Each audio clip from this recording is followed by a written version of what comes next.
Hi there, Patrea O'Donoghue, psychologist. I was reminded today of the video that went viral some years ago that comedian John Cleese put out on political correctness. So I looked it up again and had a couple of listens to it. John Cleese is someone who was not, he's not been free of ill health throughout his life. He has gone public having been depressed for much of his life, or as he says, a lifelong battle with depression.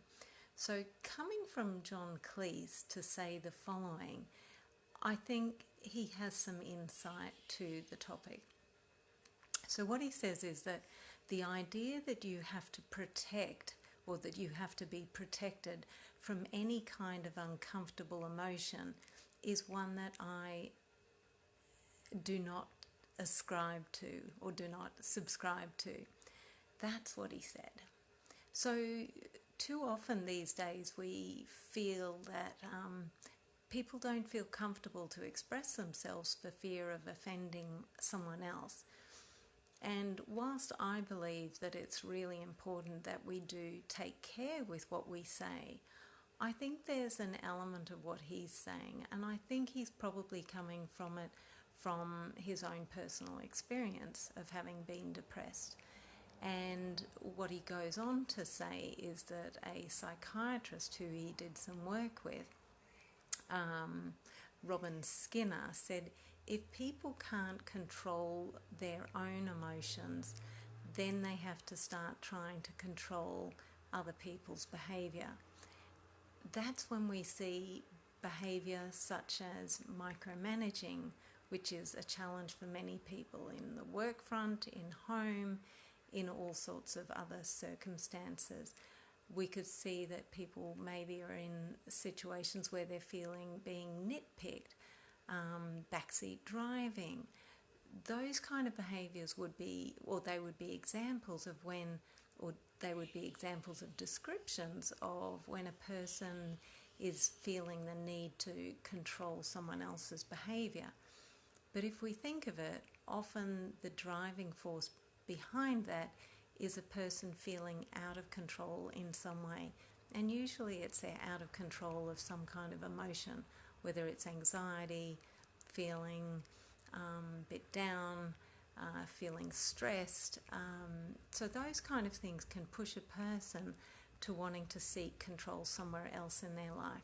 Usually if a person isn't feeling some kind of high emotion, there's a less likely tendency for them to then be controlling someone else's behaviour.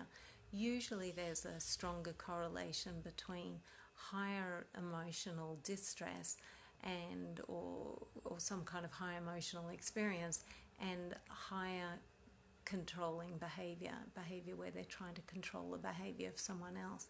So they're looking to seek that control somewhere else.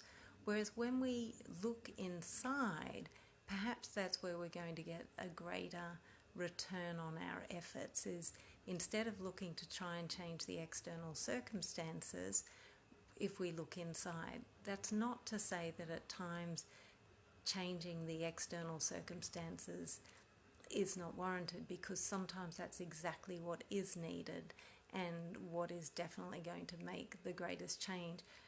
But more often we can look inside and think, what's the behaviour, what's the emotion that I'm experiencing that's maybe driving me to want to try and control the external circumstances. So in the words of a great philosopher, Captain Jack Sparrow from the Pirates of the Caribbean series, he said, the problem is not the problem is your attitude to the problem. So sometimes it's an inner problem that's really the problem we really should be focusing on. So that's our attitude to our own emotional experience, which is sometimes the greatest challenge. So hopefully you will be able to take some wisdom from Jack Sparrow, John Cleese, or psychiatrist Robin Skinner. Until next time, cheers.